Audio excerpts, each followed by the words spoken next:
Okay, Senator Bill Hagerty is with me, Republican from Tennessee. He's at Bill Hagerty TN on Twitter. Senator, it's great to have you on. I've got a number of really big topics to get to with you today, and I guess I'll start with what we spoke about last, which was, I think, back in August when you were with me. But most recently, we talked about our dependence on China and trying to get America off of our China addiction. And one of the most unbelievably stunning stories of this week is watching the Secretary of State, Tony Blinken, and the National Security Advisor, Mr. Sullivan, really getting torched by the Chinese in Anchorage on American soil and embarrassed, I think. And it was something that it was humorous for a right-wing audience like mine, but it is not really that humorous. Really kind of scary.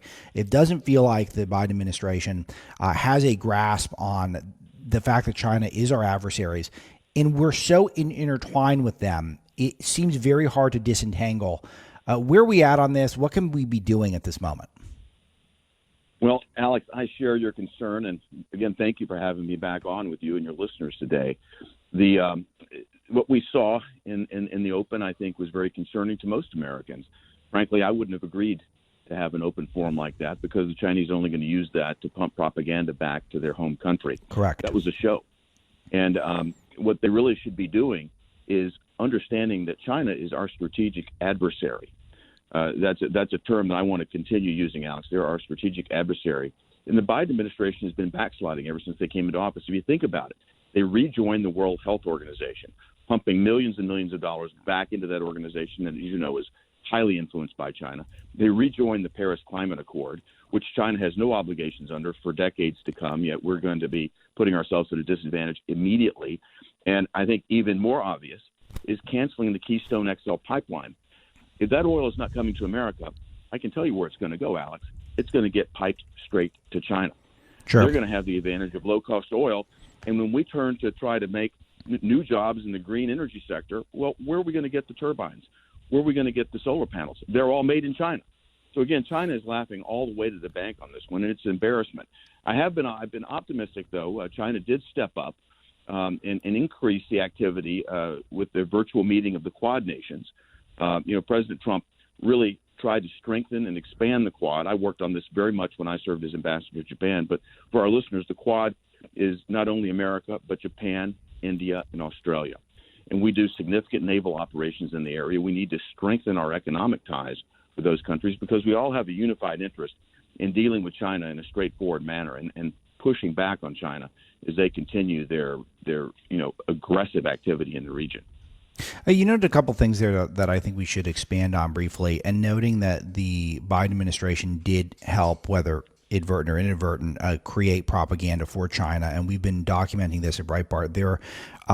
Their media, which is all propaganda arms of their Communist Party there, has been just doing victory lap after victory lap for days. And so they really did use that as a propaganda coup. But it's not just limited to our government. A lot of American media outlets are working to give China propaganda victories. Again, this is rarely discussed in American media at all, that we are aiding China so often with the way we behave. And our companies do the same thing, too. They'll speak out loudly here Sure. in America against any injustice, but they won't say a word in China. You think about the NBA, you think about, large companies that are very vocal here in America, but the China market is too attractive for them to speak up over there. The silence on Hong Kong, the silence on genocide is really, really amazing. I mean, even President Biden, after he spoke on the phone with President Xi, chalked up China's genocide to, quote, different cultural norms. No, that's not right. Genocide is genocide. You should call it what it is. And we've got to quit, walking so gently around China. China, again, is our strategic adversary, and what they understand is power and strength. We need to stand up to them the same way President Trump did. Yeah, and it's such a scary thought that it's the corporations too, and you're correct to note that. Gas prices, you also mentioned, I filled up over the weekend and was absolutely stunned. This is all a tax on working and middle class Americans and lower class Americans because just everyone, they tend to need more gas because they commute longer and they cannot work remote and do jobs from their computers as often. And again, Where is the media on this one? Where are they pointing out the Biden administration policies are penalizing lower middle class Americans right now? You are absolutely right on this, Alex. That pain is very much felt in Tennessee. Our population commutes much further than, northeastern corridor folks who are able to ride a train or, may Sure. live in walking distance to their office. This is just as you say, another hidden tax that the Biden administration, because of their knee-jerk decision to just undo everything President Trump did, has put ourselves in a weaker economic position. They're putting us in a far weaker strategic position. If you think about it, under the Trump administration, we finally got to a point of energy independence. We actually became a net exporter of energy. And I worked very hard as U.S. ambassador to Japan to get the Japanese to import more United States energy. They put billions of dollars of investment into place to do just that. And my view was we were not only exporting energy, we were exporting freedom, because we were removing their reliance on countries like Russia, like Iran, those countries that don't necessarily have the strategic interest of our allies at heart. We should be strengthening our relationships through our energy capabilities rather than weakening ourselves. And again, what we've done by killing projects like the Keystone Pipeline and stopping federal land leasing and allowing people to access, energy there. What we're doing is making ourselves again more dependent on countries like China, because we have to go there to get these alternate sources like wind, like solar. Sure. Let me ask you about Tennessee. I don't have any data to back this up, but I'll just tell you anecdotally, as people are trying to leave the cities, and I think a lot of people who are consider themselves conservative Americans are trying to move out of blue states and into purple and red states. And anecdotally, I'm seeing a lot of people going to Florida, a lot of people going to Texas, and a lot of people going to Tennessee. Are you seeing that? And if so, are you seeing the demographics changing? Because some of this is scary to me, because I don't want all the liberals to move from the states they ruined and then go ruin the red and purple states. So I'm kind of fearful of that a little bit. Indeed. But what are you seeing? Indeed, Alex. No, we are certainly seeing the phenomena of more and more people moving to our state. I think the reason is because we've had strong, solid conservative policies in place. We've had the benefit of a conservative legislature for years. We've got one of the best business climates in America. We don't have a state income tax, which is very attractive if you're sitting in California or New York, Illinois, states like that are putting all their problems on the backs of the taxpayers. We've been very conservative in terms of managing our state, and we balance our budget. I think what has been, particularly offensive to us is to see what the Democrats did, jamming through this $1.9 trillion, quote, pandemic relief package that had less than 10% to do with the pandemic. And it was hugely a bailout of blue states and blue cities that have mismanaged their operations. So, again, they're not being held to account in these blue states and blue cities. Their bad policies will continue because they've been bailed out yet again by the federal government. And I think the people that can and have the means to do it are seeing the writing on the wall, and they're bailing out. As they move to states like Tennessee, I hope they appreciate the reason that we are doing so well is because of our conservative policies. And I hope that they're not going to try to import a liberal perspective when that, in fact, has failed them in the states that they're fleeing from. I want to turn our focus to the border, which is a crisis, it's an invasion, it's whatever you want to call it. But the problem is that we don't really know exactly what's going on because the Biden administration is not being open with the public. Why aren't they being open with the public? Well, we know the answer to that, because it will make the Biden administration look very bad if they are open with the public. You've written a letter in this regard. What's in the letter, and what do we need to know? Well, I've asked some very simple questions. I mean, I asked the Biden administration, since President Biden took office, how many of these migrants have been released into the United States by the Border Patrol, by ICE? I want to know how many of them are in Tennessee. Right. I want to know how many of these children have spent more than 72 hours awaiting transfer to a Health and Human Services facility. They won't answer that. What percentage of the migrants that have been apprehended at the border have actually been tested for COVID-19, and how many have been tested positive?